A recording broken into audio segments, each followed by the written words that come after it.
Hi everyone, Jim here. Welcome to Mystery and Mayhem. Today I thought I would just jump on and give you a quick update as to what I've been up to this week. As you know, we're well into June on the range, and I hope everybody's been enjoying what they've been reading and what they've been watching. I personally have only watched one movie so far, one Western, and that was Ride the High Country, starring Randolph Scott and Joel McCrea, and directed by Sam Peckinpah.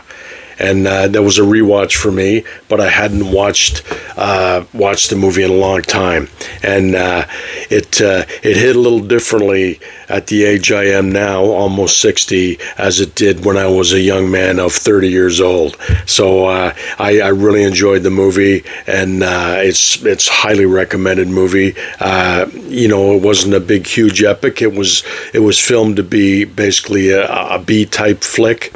At that point in their careers, Joel McCrea and Randolph Scott were well along in maturity and age, so they never really expected the movie to do real well.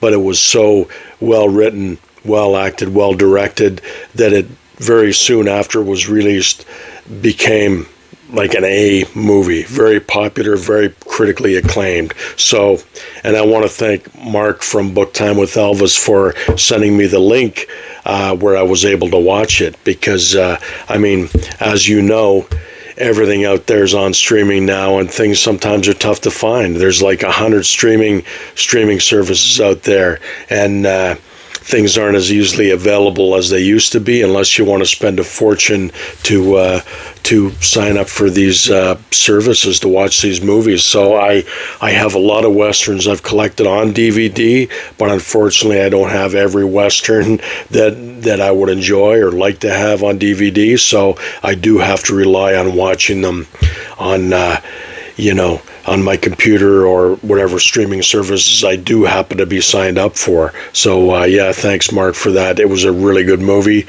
And, if you guys can find it, I'd check that out. So, last week, I finished reading Showdown at Yellow Butte by Louis L'Amour. That's my Louis L'Amour read for June on the Range. And it features the character of Tom Kedrick. And He's an ex-captain in the U.S. Army. He's served overseas, U.S.-Mexican War, all that kind of stuff. Very experienced character. So he's hired by this outfit to clear out what is described as a band of renegade squatters from this area around the Yellow Butte in this small town. And it turns out that they're not squatters, they're not renegades, they're honest, hardworking people who have a claim to the land that they've been on for years and they've worked for years. So he changes his loyalties, and he fights on the side of these so-called squatters against the outfit, who are suitably and morally evil as every evil character, every villain you'll find in the Louis L'Amour books. It was a very satisfying read, and it's one of his early ones. I think this was the second one he might have written after Westward the Tide. I know he did 5 books for Fawcett Gold Medal, and this was one of them.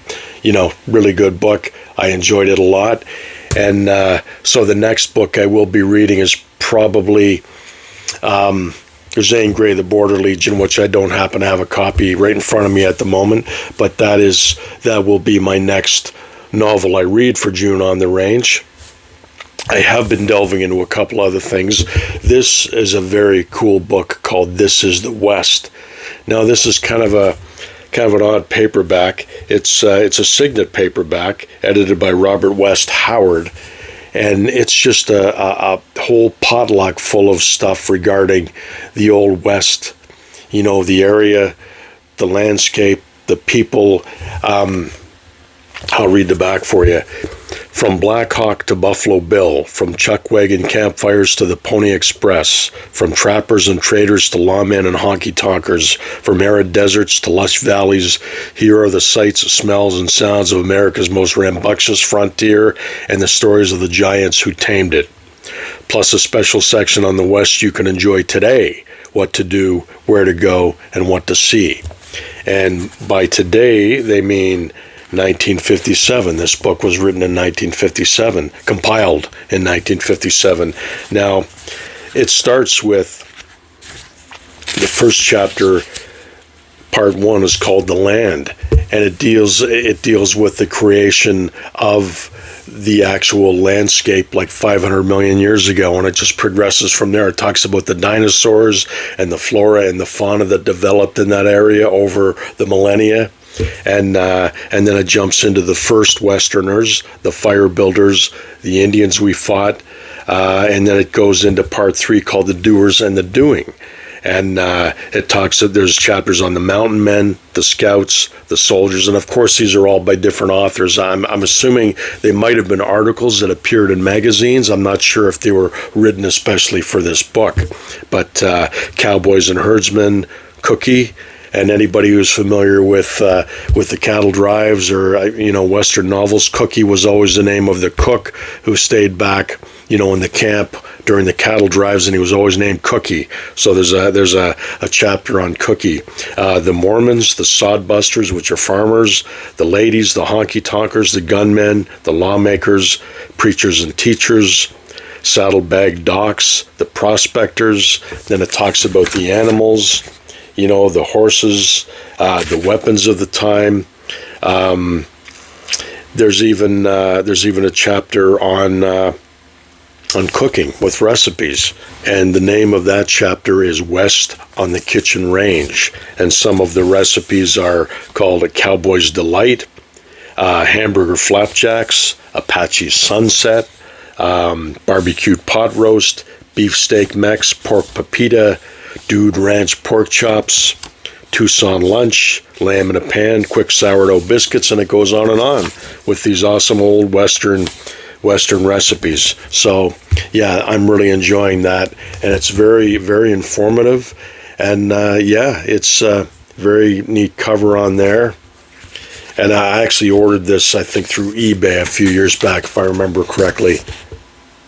So yeah, that's just a lot of fun. That's a cool book to have, and I want to thank one of my subscribers for pointing me in the direction of this next book, Ariane. Thank you very much. I ordered this book called Cattle Kingdom, The Hidden History of the Cowboy West, and I haven't delved into it yet, and it's by Christopher Knowlton, but it's a revelatory new view of the Old West. The open range cattle era lasted barely a quarter of a century, but it left America irrevocably changed. Cattle Kingdom reveals how the West rose and fell and how its legacy defines us today. The tale takes us from the dust-choked cattle drives to the unlikely splendors of boom towns like Abilene, Kansas, and Cheyenne, Wyoming. We meet a diverse cast from cowboy Teddy Blue to failed rancher and future President Teddy Roosevelt. This is a revolutionary new appraisal of the Old West and the America it made. So yeah, I'm very happy I got that to add to my collection, and I'm excited to delve into that. So thanks again, Ariane. Great book. This one, I never shared this with you guys. I got it quite a while back, maybe 2 or 3 months back, from a thrift store, and looking at the condition of it, I almost didn't buy it because the dust cover's just destroyed. But it's called The Great Pursuit by Herbert Malloy Mason Jr. And it talks about General John J. Pershing's expedition across the Rio Grande to destroy the Mexican bandit Pancho Villa. And this is a true story. It took place in 1917, I do believe. In the pre-dawn darkness of March 9th, 1916, the Mexican bandit General Pancho Villa swept across the United States border to strike Columbus, New Mexico, and butcher the town. To extract revenge and to bring a halt to repeated border violation, Wilson named John J. Pershing to invade the inhospitable mountains of Chihuahua, much against Mexico's wishes. It was a campaign of frustration, political bungling, heroism, stupidity, and daring. George S. Patton's controversial reputation began during a two-gun duel with Vallista officers. Villa was almost assassinated by one of his own men. The 1st Aero Squadron was completely destroyed, but not by enemy guns, and one pilot accidentally started one of the largest forest fires in Mexican history. And it goes on and on. But I was excited to get that, but as I said, the dust cover is just like falling apart, and I was going to throw that out, but I just thought I'd kind of keep it all together. I mean, it's a nice copy behind the dust cover, and that should be an interesting read when I finally get around to it. I love, nonfiction about the old American West. I mean, obviously this takes place 1916, and the old West that we know and love was kind of on its way out by that point. But I'm sure it's got a lot of interesting things to it. So yeah, that's really all I wanted to share with you. I just wanted to give you an update as to what I've been up to. A few books that I've been reading. So the next book, as I said, I'll be reading will be The Border Legion by Zane Grey. And I'll be delving into other books here and there, short stories mostly. I've been reading a lot of short stories. I think I showed you the Lawmen anthology that I've been reading. Oh, I did want to update you on reading a short story. Again, Mark from Book Time with Elvis was kind enough to remind me that if I do read a short story on here, I will probably run into copyright issues. So I put a few feelers out for a few stories. I haven't heard anything back, but I did hear back from Angelique Lamour, Louis L'Amour's daughter. And I asked her if it was possible to read one of her father's short stories on the channel. But she said that Penguin Random House holds the copyright to her father's work, and they enforce it very adamantly. And YouTube won't enforce that. So unfortunately, I can't read a Louis L'Amour book. I think what I might have to resort to, if I don't hear back from the other agencies I've emailed, I might have to read a Zane Grey story that is in the public domain.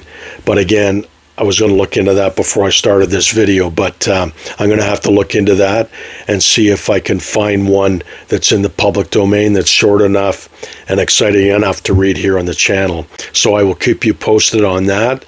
Thanks everyone for your interest in that and the comments in that other video. I'm as I said, I'm going to work on that and do that if I can. And anyway, so I hope you guys are enjoying your June on the range, and I'm having a lot of fun with it. And so I will talk to you soon. I will keep you updated. You guys take care. Keep reading.